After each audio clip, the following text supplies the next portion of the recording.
Theresa May. She's walking to the podium now. Here's her reaction. Last night, British, French and American armed forces conducted coordinated and targeted strikes to degrade the Syrian regime's chemical weapons capability and deter their use.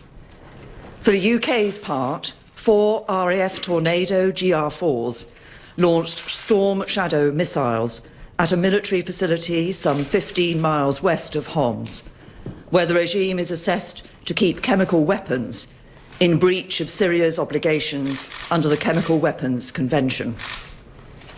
While the full assessment of the strike is ongoing, we are confident of its success. Let me set out why we have taken this action. Last Saturday, up to 75 people, including young children, were killed in a despicable and barbaric attack in Douma, with as many as 500 further casualties. We have worked with our allies to establish what happened, and all the indications are that this was a chemical weapons attack. We have seen the harrowing images of men, women and children lying dead with foam in their mouths. These were innocent families who, at the time this chemical weapon was unleashed, were seeking shelter underground in basements. First-hand accounts from NGOs and aid workers have detailed the most horrific suffering, including burns to the eyes, suffocation and skin discoloration, with a chlorine-like odour surrounding the victims. And the World Health Organization has received reports that hundreds of patients arrived at Syrian health facilities on Saturday night with signs and symptoms consistent with exposure to toxic chemicals. We are also clear about who was responsible for this atrocity. A significant body of information, including intelligence, indicates the Syrian regime is responsible for this latest attack.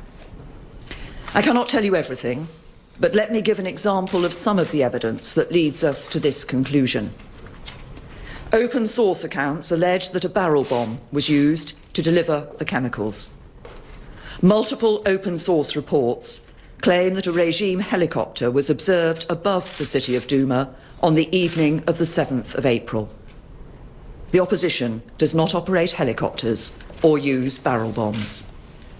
And reliable intelligence indicates that Syrian military officials coordinated what appears to be the use of chlorine in Douma on the 7th of April. No other group could have carried out this attack. Indeed, Daesh, for example, does not even have a presence in Douma. And the fact of this attack should surprise no one. We know that the Syrian regime has an utterly abhorrent record of using chemical weapons against its own people. On the 21st of August 2013, over 800 people were killed and thousands more injured in a chemical attack also in Ghouta. There were 14 further smaller-scale chemicals attacks prior to that summer. At Khan Sheikhoun on the 4th of April last year, the Syrian regime used sarin against its people, killing around 100 with a further 500 casualties. And based on the regime's persistent pattern of behaviour and the cumulative analysis of specific incidents, we judge it highly likely both that the Syrian regime has continued to use chemical weapons since then and will continue to do so. This must be stopped. We have sought to do so using every possible diplomatic channel, but our efforts have been repeatedly thwarted, both on the ground and in the United Nations. Following the sarin attack in eastern Damascus back in August 2013, the Syrian regime committed to dismantle its chemical weapon programme, and Russia promised to ensure that Syria did this, overseen by the Organisation for the Prohibition of Chemical Weapons. But these commitments have not been met. A recent report from the Organisation for the Prohibition of Chemical Weapons has said that Syria's declaration of its former chemical weapons programme is incomplete. This indicates that it continues to retain undeclared stocks of nerve agent or precursor chemicals and is likely to be continuing with some chemical weapons production.